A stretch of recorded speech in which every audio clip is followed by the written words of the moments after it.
Hi, welcome to Local Time. I'm your host, Alicia Burgess, and tonight's program is going to be talking about the important but not very much discussed topic about dance etiquette. So joining us is Kat Arias, who's the director and lead instructor of Ferocity Dance Company located in Falls Church. Hi, Kat. Hi, how are you? Good, thanks. How are you? Good. So tell me a little about how you started dancing, when you started dancing, how long have you been the lead instructor at Ferocity? I've been dancing about 10 years, and I originally started with ballroom dancing. I was working as a receptionist, and I just saw this beautiful dancing everywhere, and it just took me about a year to get the courage to do it, and then I've been dancing ever since. About maybe 2 years into my dancing, I started helping with like a college team that was just happened to do bachata at the time, and that's kind of how I got introduced to that style of dance, and that's actually what my company focuses on. We've been around 5 years. I'm the only lead instructor there for most of the years. This is my first year where I kind of had new instructors join in, and most of them are students that I've had, for somewhere within the last 3 to 5 years. So what type of clientele comes to your studio? We take everybody. Whoever wants to be a part of our family can be. You can be young, older. You can be, you cannot have money. You can have a lot of money. You can like to do ballroom dancing, or you can want to try something new. If you want to just work hard and have a good time, we take everybody. Awesome. Can you tell me a little bit about the bachata dance, because I don't know that a lot of people know what it is? Sure. It's a Latin club style dance. It originates from the Dominican Republic. It's done in a measure of 8 counts. Usually you step 3 times, tap 1, and then go in the opposite direction. There's a lot of remix music actually now, so that is starting to grow in popularity. So a lot of these American songs are getting remixed into bachata remixes, so they're adding the bongo beat and everything so you can actually dance to it. So what's really cool about the dance is that it's a very traditional style, and it's evolved through the years as the audience gets bigger and younger in some instances. Great, thank you so much. So I understand that we have some footage so that people can see what bachata really looks like.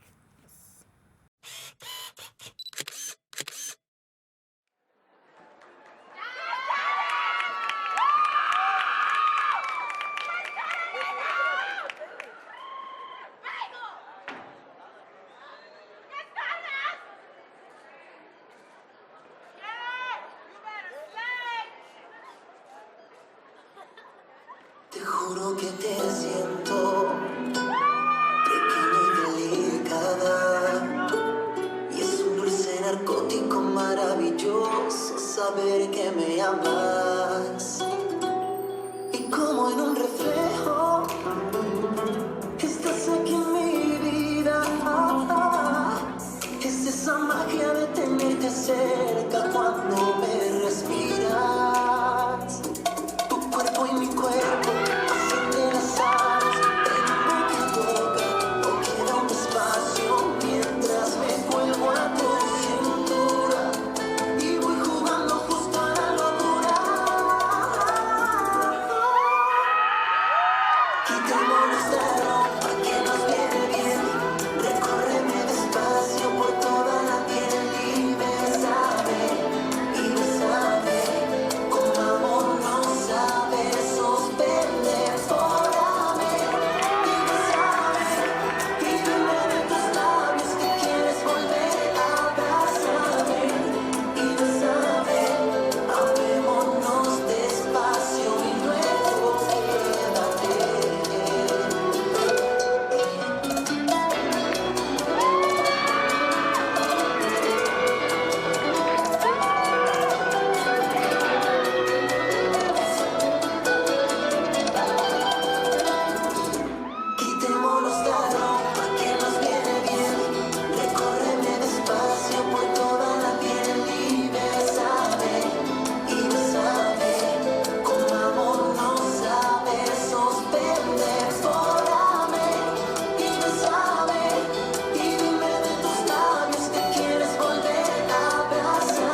So now I'd like to talk about some practical tips for anyone who's dancing or might be new to dancing or even just is a dancer and wants like a little bit of a refresher. And I think we'll start with something that's very important to me, which is safety and consent, which isn't really talked about with dance as much as it could be, especially with bachata because it's so intimate. So I guess I'll start with saying why is it important to talk about this subject? It's important for a couple of reasons. I think the main one is that there is a stigma around all kinds of dancing, except for maybe ballroom dancing. And even then, the Latin dances, you know, people kind of look at it a certain way. So bachata is a closer dance, but it still has rules, you know, it still has frame. It's supposed to be enjoyed by both parties. It's not an invitation for an unwanted advance. It's not an invitation to, like, you know, to hook up, and these are the things that most people associate with any kind of club dance, which would be like hustle or West Coast swing, bachata, and sometimes even salsa. It's just the culture around the community around it. And it is, you know, the most important thing to clarify is, you know, most dancers just want to dance. I mean, we go out, we'll literally dance nonstop for 4 hours and go home.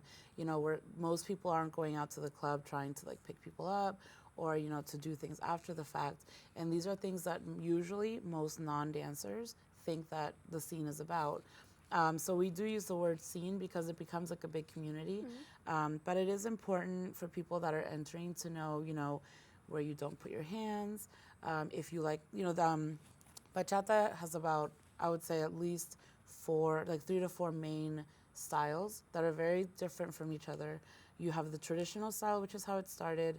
We have modern bachata, there's urban, and there's sensual. Sensual, obviously, you can tell from the name of it, is probably the most talked about because it's the newest, for one. But it does play with a lot of negative space in music that comes from like remix music. In these dances, it's super important to understand that the thing I tell all my classes is when you dance sensual or close, it's like inviting somebody to your house. So I'm gonna open the door and I'm gonna invite you in. But it's the follow, which is what we usually call the girl's part. She decides whether she goes in or not. And if she doesn't wanna go in, I don't force her through it. And most instructors, especially the ones that really, you know, care about growing the scene, will tell their students this. So if I don't like to dance traditional, but she does, you know, I have to adapt because you can't just cut a song off or a dance off halfway through because she doesn't want to do what you want to do. And these things would be just more enjoyable, you know, because if girls usually will be very forgiving if it's like the first time. I try to do something, she's like, oh, I'm not interested. Okay, I back off. Maybe we just do basic stuff the rest of the time. We laugh, we have a good time, and like everything's good. The problem becomes when the leader tries to really like do these moves no matter what. If she doesn't like it, get closer, break her frame, do body manipulations and stuff. These are all things that you can find in those last 3 genres. But when the modern, you know, with people that don't dance see it, it's very uncomfortable. And it is uncomfortable when you can see that a follower doesn't want to do this style. So you talk about the scene. Do you feel like there are clear differences between spaces that emphasize consent and that sort of respect more than places that don't? And how do dancers sort of find these spaces within like the DMV area? Yeah, so usually we kind of call it more club culture. So there's the dance scene, which is mainly people that want to actually like really partner dance. But then there's the club scene. And the club scene is usually centered around the bar. You know, not to say that dance venues that cater to dancers aren't, you know, like all the venues need to survive, obviously, but like a local venues like the Salsa Room, and they have a bar, you know, they focus on this, but they do cater to dancers. They will bring in out-of-state people, they host workshops, they, you know, give a lot of local talent the opportunity to perform, as opposed to like some of the clubs in DC that are mainly just clubs and maybe they have a different genre per floor. The focus for them is capacity, you know, hitting their capacity and selling at the bar. So there's not really like any kind of policing force or like professionals that go to these clubs that, you know, to kind of put that pressure on people. And people here, they kind of just listen to the beat and dance, which is fine, but you know, it's not the same. It's not the same, and unfortunately most people will look at like a club environment and think that that's what the dance community is, and they're very, very different. Understood. So if someone's in maybe a situation where they're feeling a little bit uncomfortable, or they're put into like what you were saying about, getting moves made on them that they're really not wanting to do you have any like tips or any sort of like insight into how someone should deal with something like that? Sure. And also just to clarify, I do want to note, it's not just girls that deal with this. Men also deal with, being the victim of this kind of behavior. It's just most people tend to think it's only women, but, I have heard of instances of it being opposite. When you're the follow, you always have a frame. You have to make use of your frame. You have to put that energy into them so that you always create space. So I've had it before, they'll put their arms too low, or they get way into my space and like I can't even breathe, and like their nose is like right here. And so when that happens, like I put my arm like on the inside edge of their shoulder and I push back. It looks like it's dancing, but really I'm keeping myself at a comfortable space. And that's something that a lot of girls could and should do, because the problem is a lot of girls, they are uncomfortable, but they also don't want to be like mean, or they don't want to be perceived to be a certain way. Right. And so then they basically just stay quiet and deal with it. And then, but then at that point you had 3 minutes of a horrible experience. Right. So when you do that, you really dictate, I'm going to make sure that there's this much space. And if you leave that pressure there, then they can't really like get too Just close. physically create that boundary. Correct. Yeah. But, it also too, if it's someone who's being super forceful about it, at some point you do have to just, thank them for the dance and just walk off the dance floor, because you shouldn't have to stay uncomfortable just to be nice, or, just to be perceived a certain way. If you're uncomfortable, it's usually for a reason, and you do have to like know what your boundaries are. Yeah, absolutely. Thank you. Sure.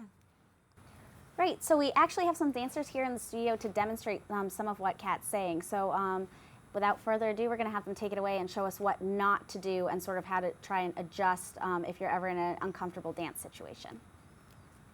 Okay, so here we have, the proper way of asking someone to dance. You should always come up to them, be friendly. Don't assume that they want to dance sensual. Yeah, so we always start with a basic step, keeping it friendly.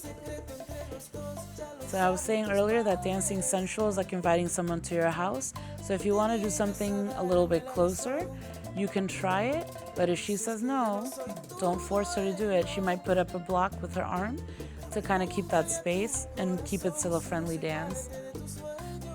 Yeah, so here Irving's going to try again. Maybe he'll put her in a different position. But remember that she already denied. So she's still trying to keep this, a little bit more space in between. Another thing to note is the sensual style is not sexual. It's not about advancing. So some moves are just totally inappropriate to do. You want to avoid anything where you get too close to her body, especially she already told you she doesn't want to do it. Anything where you get too close to the nape of her neck, that is a little bit too intimate. Yeah, so you can tell by her reaction, she's not particularly enjoying this. So leaders, this would be a good time for you to pay attention to your follow. A lot of times they'll tell you things with, their face, how tight, their mouth might be a little bit tight-lipped because they're really uncomfortable. They'll furrow their eyebrows. It's good for here to maybe add some more turn patterns, keep it a little bit more simple so that it stays enjoyable. And hands are never to go down in that third section, yes. It happens more than you would think. But you want to keep them more like on the rib cage, back of the rib cage, never front of the rib cage. Yes. When you keep things at a comfortable distance, it's much more enjoyable for her. Another thing that we want to avoid, this is a social dance, so you have to assume that anyone that you dance with only knows how to do a basic step. So we want to avoid doing things like, caressing your leader, or you want to avoid doing tricks, and you definitely need to avoid doing any kind of lift. It's very unexpected. It's not social to do lift when you're social dancing, and it can really, really hurt your follow as well as yourself, and it's super uncomfortable. Yeah, so we don't do these things. Yeah, everything, bachata especially is a grounded dance, and where it is perceived to be intimate, there's actually very friendly but very fun. There's a lot of footwork and things like this that, we don't always see. Don't do big movements. If you're on a crowded dance floor, you have to learn to be able to adjust your steps. So something like this would not be able to be done if you have, 10, 15 couples around you in the same square footage. There we go. Yes, we would adjust and make it much smaller. Yes, and most important, leaders, always listen to your music.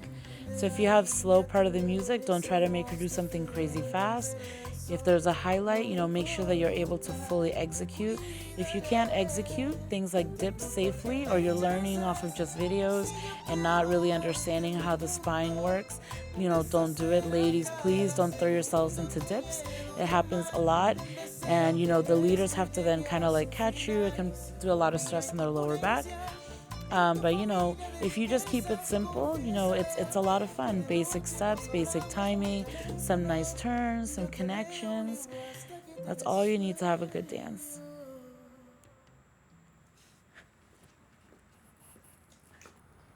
Thank you so much for all your insight. I guess you've covered so much, but if there's anything that you want people to take away, like the number one or two things, what would that be? You should include everybody. Dance is for everybody. And the better you get, don't forget, beginners along the way, and always grow your scene by being friendly. That way it's like a big family. And, support the venues, support the organizers that work so hard to make sure that we have something to enjoy. Awesome. No, that makes a lot of sense. So how can people find you or find Ferocity Dance if they're inclined?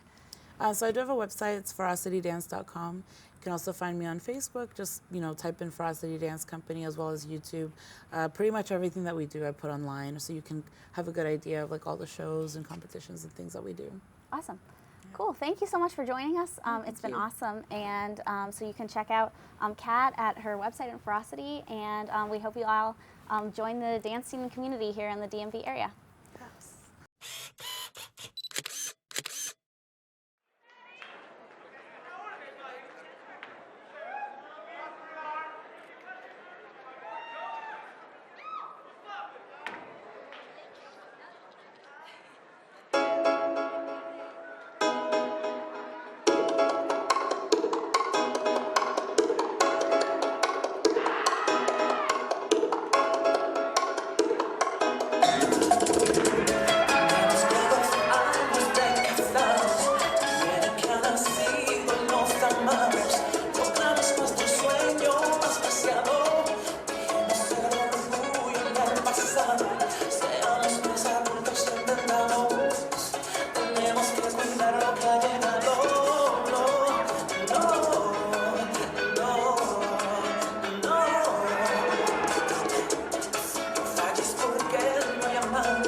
We've been coming to the Washington, D.C. This is Ferocity.